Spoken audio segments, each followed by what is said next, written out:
तो दोस्तों, क्या ओसामा की जीत तय मान लिया जाए?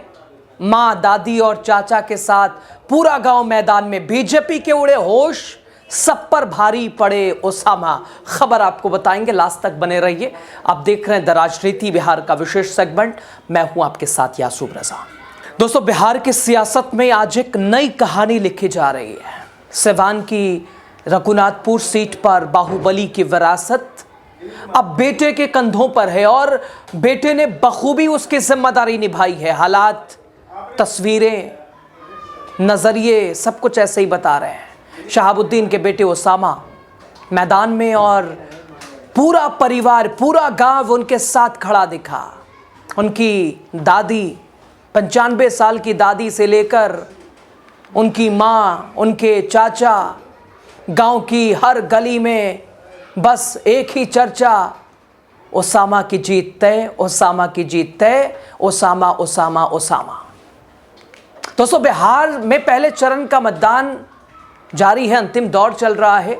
सिवान की रघुनाथपुर सीट आज सुर्खियों में है और आज नहीं, 243 विधानसभा सीटों में शहाबुद्दीन के वारिस की आने की वजह से रघुनाथपुर सीट हॉट सीट बनी, क्योंकि यहां बाहुबली शहाबुद्दीन के बेटे ओसामा शहाब मैदान में थे।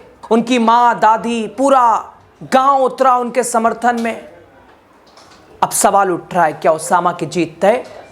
हालात, बस ऊपर वाला का नाम लेके विश्वास के साथ रघुनाथपुर के जनता का आशीर्वाद है मेरे बेटे के साथ, और बहुत अच्छा होगा।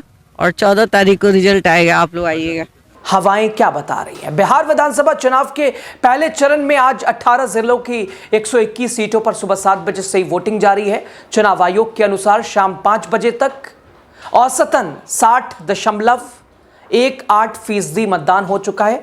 मान लीजिए ओवरऑल 60% मतदान, अधिकतर पिछले चुनावों से ज्यादा मतदान प्रतिशत देख एक राहत यह है कि युवा की नाराजगी सत्ता दलों के बीच वो साफ दिखाई दी है, और ये जो परसेंटेज बढ़ा है ये युवाओं की नाराजगी है। दूसरे प्रदेशों से युवा आए हैं बिहार और अपने मताधिकार का प्रयोग किया है और मौजूदा सरकार को जवाब दी है, यानी सत्ता विरोधी लहर, आप इसे आसान भाषा में कह लीजिए। मतदाताओं ने बड़ी संख्या में हिस्सा लिया, लोकतंत्र में अपनी आस्था दिखाई। कई जगहों पे खबर ऐसी भी आई कि कुछ लोगों ने मतदान का बहिष्कार किया, कुछ लोगों ने मौजूदा विधायकों से, अपने नेताओं से, अपने जनप्रतिनिधियों से नाराजगी जताई। इधर विपक्षियों ने सवाल उठाया, चुनाव आयोग की निष्पक्षता दांव पे लगी। लेकिन खैर, मिला जुला के अभी तक 5 बजे तक के आंकड़े हैं, 60% मतदान हो चुके हैं। मैं जिस सीट की बात कर रहा हूं, रघुनाथपुर, जो कि काफ़ी हॉट सीट रही, यहां 56% के आसपास मतदान हुआ है। 5 बजे तक के आंकड़े हैं। अभी भी भीड़ है, ओसामा के समर्थन में लोगों का जमावड़ा है। ओसामा यहां सारे कैंडिडेटों पे भारी पड़े हैं। ओसामा का मुकाबला यहां किसी और प्रत्याशी से नहीं रहा है और ये सीट भी शायद वैसे ही समीकरण सधाती रही है। दोस्तों, बिहार विधानसभा चुनाव 2025 से सिवान जिले की रघुनाथपुर विधानसभा सीट इस बार सबसे हाई प्रोफाइल मानी गई, सबसे संवेदनशील मुकाबलों में से एक बन गई। और इस सीट पर दोस्तों सिर्फ बिहार के लोगों की ही नहीं बल्कि पूरे देश की नजर रही। रघुनाथपुर सीट इस बार बाहुबली नेता मोहम्मद शहाबुद्दीन के बेटे ओसामा शहाब के चुनावी मैदान में उतरने के कारण चर्चा का केंद्र बन गई थी।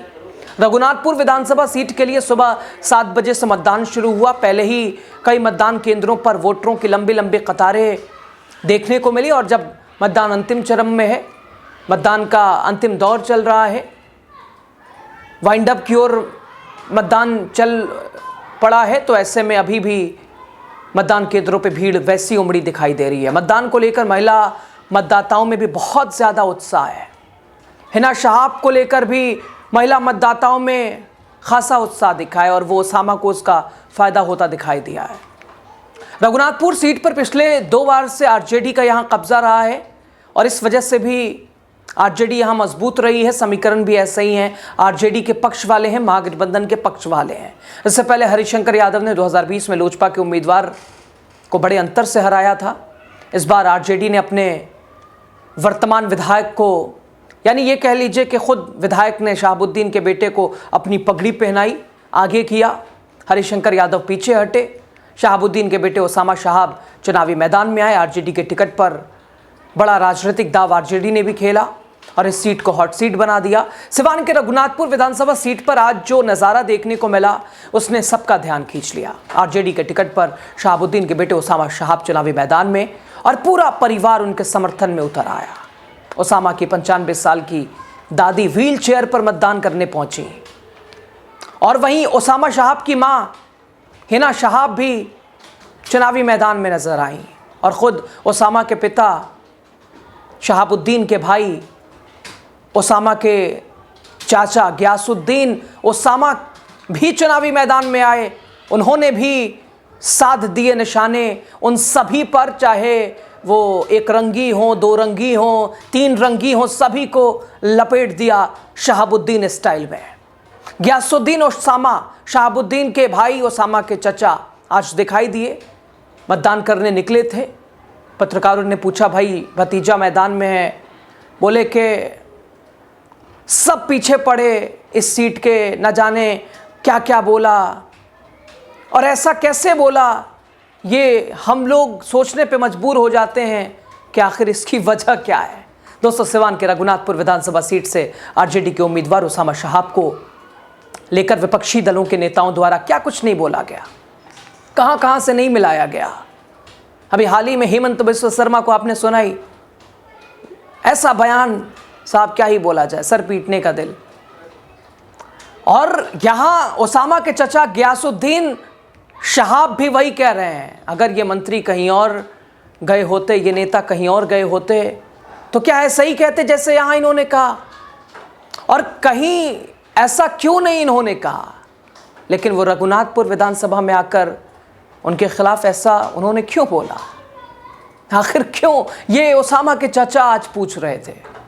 और उन्हें आत्मविश्वास भी नजर आया कि जो विकास पुरुष जिसे कहा जाता था, यानी अपने भाई की तरफ वो इशारा कर रहे थे, उसको देखते हुए आज के युवा और सिवान की बदहाली को लेकर आज के मतदाता सीधे ओसामा शहाब की तरफ रुख कर रहे हैं। लाख बीजेपी विरोधियों के कोशिशों के बावजूद, न जाने छवि खराब करने को लेकर क्या कुछ नहीं बोला गया। योगी आदित्यनाथ से लेकर केंद्रीय गृह मंत्री अमित शाह, हेमंत बिस्वा शर्मा का हाल ही में आपने वो बयान देखा, कहाँ मिलाना है, कैसे ख़त्म करना है, सारा प्लान उन्होंने दे के अपने कार्यकर्ताओं को, अपने आईटी सेल को दे के वो चले गए।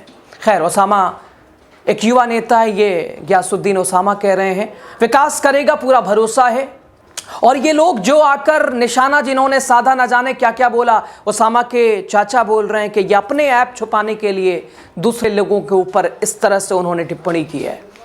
हिना शहाब ने कहा कि हमारा बेटा काम पर फोकस कर रहा है, हमारे बेटे ने काम पर फोकस किया है, निजी हमले हुए लेकिन मकसद जनता की सेवा है और लोगों को भी इसका अंदाजा है, लोगों का भी वैसे ही आज जन समर्थन दिखाई दिया। एक तरफा हिना शहाब ने तो आत्मविश्वास से कहा कि ओसामा एक तरफा चुनाव जीत रहे हैं।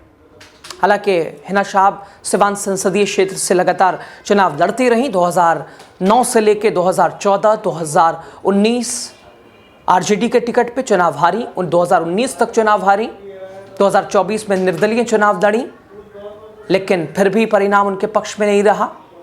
लेकिन ओसामा को लेकर और इस सीट को लेकर भी ये आकलन किया जा रहा है कि ये माई समीकरण, MY समीकरण वाली सीट है, मुस्लिम यादव अधिकतर हैं और उम्मीद ऐसी है। लेकिन एक बड़ा तबका ये भी कहता है कि यहाँ अगर मुस्लिम उम्मीदवार कभी चुनाव लड़ता है तो वाई यानी यादव का वोट नहीं मिलता है।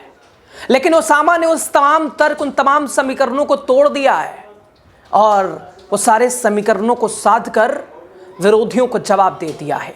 यानी ओसामा आज के इस चुनाव में जिस तरह से मतदाताओं का उत्साह दिखा है ओसामा के प्रति, वो बता रहा था कि ओसामा सभी प्रत्याशियों में सबसे भारी दिखाई दिए। मुख्य मुकाबला यहाँ एनडीए बना महागठबंधन और जनसुराज की भी अगर मान लीजिए, चलिए हम अगर एंट्री होती है तो ट्रायंगुलर ही मान लीजिए। हालांकि कुछ लोग कह रहे हैं ऐसा बिल्कुल नहीं है, जनसुराज का कोई इम्पैक्ट यहाँ दिखाई नहीं दिया है। मुख्य मुकाबला इंडिया बनाम एनडीए। ओसामा शहाब दिवंगत शहाबुद्दीन के बेटे हैं और वहीं जेडीयू ने यहाँ विकास कुमार और जीशु सिंह को चुनावी मैदान में, जो कि जेडीयू के हिस्से ये सीट थी, उन्हें चुनावी मैदान में उतारा। कुछ लोग कहते हैं जीशु सिंह कौन है, हम तो जानते ही नहीं है।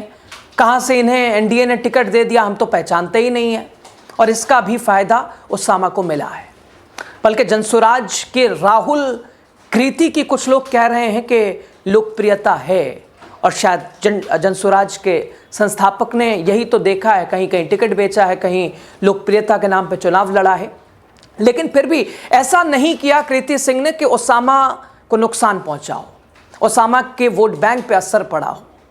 एनडीए ने इस मुकाबले को जंगल राज बनाम विकास के रूप में पेश किया। हालांकि उनके तमाम सवाल उन्हीं की तरफ घूमे कि 20 साल सत्ता में रहने के बावजूद रोटी कपड़ा मकान जवान किसान पे बात नहीं हुई। बात जंगल राज पे, उसामा शहाब और शहाबुद्दीन पे चर्चा करनी पड़ी। जंगल राज का उस दौर को याद करना पड़ा। सवाल तो इनसे ही, ये सवाल इनसे ही घूम गया कि 20 साल में आप ख़त्म नहीं कर पाए, तो अब क्या ही बोला जाए। धूल चेहरे पे है और आईना साफ कर रहे हैं, किस दिल से है। भाजपा के स्टार प्रचारक न जाने आके क्या क्या उन्होंने बोला, और खैर खुद महागठबंधन के ही समर्थकों और नेताओं ने लताड़ लगा दी और हैसियत और वक़ार बता दिया कि यहाँ की राजनीति क्या है। उसामा ने भी कह दिया जुबान संभाल के, यहाँ हिंदू मुस्लिम नहीं चलेगा। ये उत्तर प्रदेश वालों को भी कड़ा संदेश देने का प्रयास किया। लेकिन आज वो तमाम कोशिश जो भारतीय जनता पार्टी के नेताओं ने, बड़े बड़े कद्दावर जो चाणक्य हैं बीजेपी के, सबने कर दी उसामा के खिलाफ माहौल बनाने की, लेकिन असर तो कुछ दिखा ही नहीं है। रघुनाथपुर सीट पर मुस्लिम मतदाता 23% हैं और यादव मतदाता 12% हैं, राजपूत 10% हैं। और यहाँ जो निर्णायक भूमिका में कह सकते हैं आप, ब्राह्मण, दलित और अति पिछड़ा, ये जातियाँ भी महत्वपूर्ण हैं। और सब भूमिहार, राजपूत, ये सब उसामा पक्ष और वो शहाबुद्दीन फैक्टर जिससे उसामा को फ़ायदा मिला। यानी जातीय समीकरण सिर्फ MY समीकरण नहीं, माई समीकरण तो उसामा के साथ दिखाई है। जबकि भूमिहार, ब्राह्मण, राजपूत, अति पिछड़ी जातियाँ जिनकी भूमिका निर्णायक है, सब उसामा पक्ष में दिखाई दिया है। यानी सिवान के रघुनाथपुर सीट पर आज उसामा की हवा चल गई है। लाख बीजेपी की कोशिशों के बावजूद, बीजेपी को भी इसका अंदाजा था, एनडीए को भी इसका अंदाजा था। शायद इसीलिए पूरी बीजेपी की टीम ने, रणनीतिकारों ने, एनडीए के पूरे खेमे ने यहां ताकत झोंकी थी कि इस सीट कैसे छीनी जाए। लेकिन जब हरिशंकर यादव से ये सीट छीन नहीं सके तो शहाबुद्दीन के शेर से ये सीट छीनना, तो ये तो कांटे की टक्कर जैसा था, ये तो नामुमकिन जैसा था। खैर, उसामा शहाब को एक तरह से पारंपरिक माई समीकरण मुस्लिम यादव के साथ सहानुभूति काफ़ी हद तक सहारा मिला। सिवान के जनता का कहना है कि अब झूठे वादों का दौर ख़त्म हो गया है, मंदिर मस्जिद हिंदू मुसलमान का दौर ख़त्म हो गया है। बात विकास का है, बात विकास की है, बात शिक्षा स्वास्थ्य की है। और बहरहाल दोस्तों, जनता को उम्मीद है कि ये चेहरा उसामा शहाब इस सीट के लिए ज़रूरी है और वैसा ही परिणाम 14 को दिखाई देगा। खैर, सिवान से उठी ये आवाज़ अब पूरे बिहार में गूंज रही है। जनता अब नफरत नहीं बल्कि काम और विकास की राजनीति चाहती है। उसामा की उम्मीदवारी ने बीजेपी खेमे में हलचल शुरू से मचाई है, आज भी दिखाई है। देखना होगा क्या बाहुबली की विरासत को उसामा किस दिशा में ले जाते हैं। जैसा जनसमर्थन मिला है, जैसे लोगों का साथ, लोगों का सहयोग मिला है, क्या 14 नवंबर को वैसे ही तस्वीर नजर आएगी? आप क्या सोचते हैं, क्या कहते हैं, ज़रूर बताइए। लास्ट तक आप बने रहे, आपका बहुत शुक्रिया।